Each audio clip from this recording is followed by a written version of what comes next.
We're just going to take you straight to Munich Security Conference and the Prime Minister Rishi Sunak. Let's listen in. Just this year, we became the first country in the world to provide tanks to Ukraine, and the first to train pilots and Marines.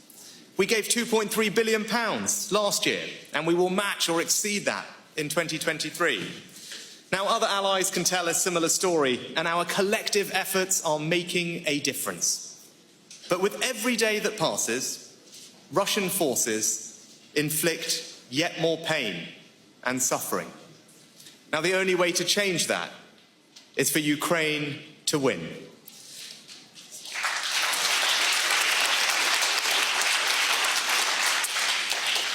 So, we need a military strategy for Ukraine to gain a decisive advantage on the battlefield, to win the war, and a political strategy to win the peace. To win the war, Ukraine needs more artillery, armoured vehicles and air defence. So now is the moment to double down on our military support. When Putin started this war, he gambled that our resolve would falter. Even now, he is betting that we will lose our nerve.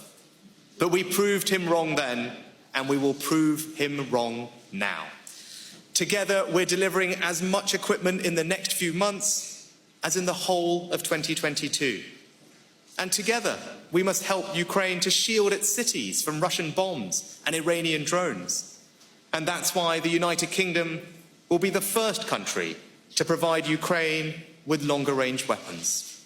And it's why we're working with our allies to give Ukraine the most advanced air defence systems and build the air force they need to defend their nation.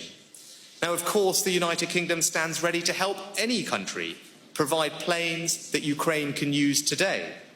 But we must also train Ukrainian pilots to use the most advanced jets, and that's exactly what Britain is doing, so that Ukraine has the capability to defend its security for the long term. But to win the peace, we also need to rebuild the international order on which our collective security depends. First, that means upholding international law. The whole world must hold Russia to account. We must see justice through the ICC for their sickening war crimes committed, whether in Bucha, Irpin, Mariupol, or beyond. And Russia must also be held to account for the terrible destruction it has inflicted. We are hosting the Ukraine Recovery Conference in London this June, and we should consider together how to ensure that Russia pays towards that reconstruction.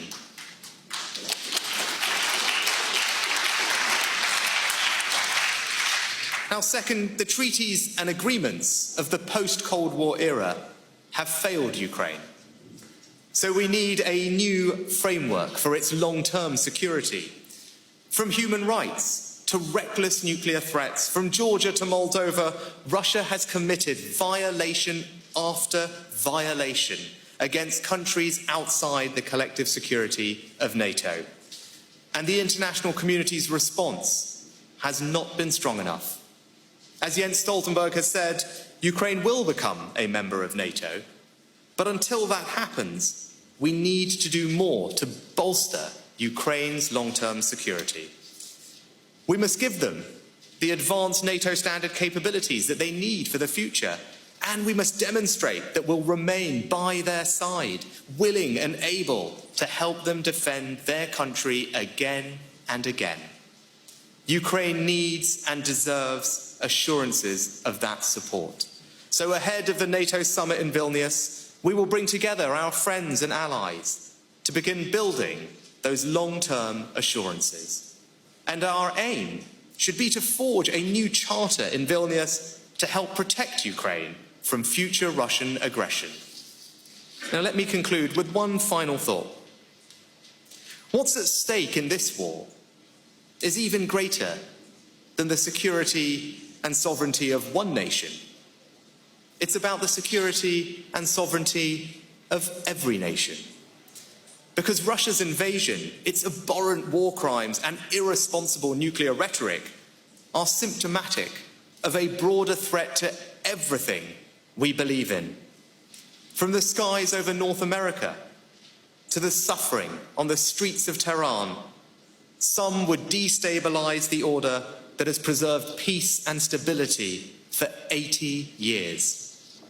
They must not prevail, and we need not be daunted. As President Zelensky said when he addressed the UK Parliament last week, we are marching towards the most important victory of our lifetime.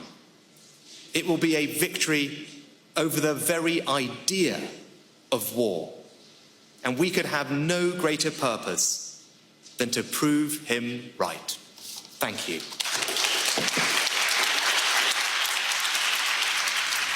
The Prime Minister.